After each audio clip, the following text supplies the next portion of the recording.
അല്ല, ഈ പോളിറ്റ് ബ്യൂറോയുടെ കാര്യം പറഞ്ഞപ്പോഴാണ് ഓർത്തത്. നിങ്ങളൊരു രഹസ്യ രേഖ ഇറക്കിയില്ലോ, എന്താ അത്?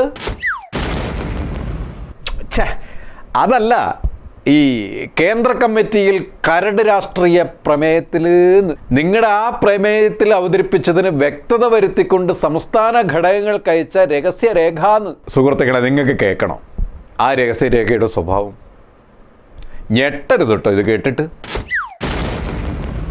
CPM-ൻ്റെ കാര്യത്തിലെന്നല്ലേ, നരേന്ദ്രമോദി സർക്കാർ ഫാസിസ്റ്റ് സർക്കാർ അല്ലാന്ന്. ഇത് ഞാനല്ല പറഞ്ഞത്, CPM-ൻ്റെ നിലപാടാണ്. ഇത് കേട്ട് ഞെട്ടിയത് നമ്മൾ ആരുമല്ല, CPI സംസ്ഥാന സെക്രട്ടറി ബിനോയ് വിശ്വമാണ്. മിസ്റ്റർ സഖു ബിനോയ്, നിങ്ങൾ ഇനി അങ്ങോട്ട് ഹോൾസെയിലായിട്ട് ഞെട്ടാൻ തയ്യാറായിക്കോട്ടോ. ബ്ലിങ്കിന് നിങ്ങളോട് ഒന്നേ പറയാനുള്ളൂ. എടോ വിശ്വം, താനവിടെ പോകണം, അവളെ കാണണം, കണ്ട് സംസാരിക്കണം. എടോ നിസാര പ്രശ്നമല്ലേടോ? ഇതൊരു നിസാര പ്രശ്നമല്ല.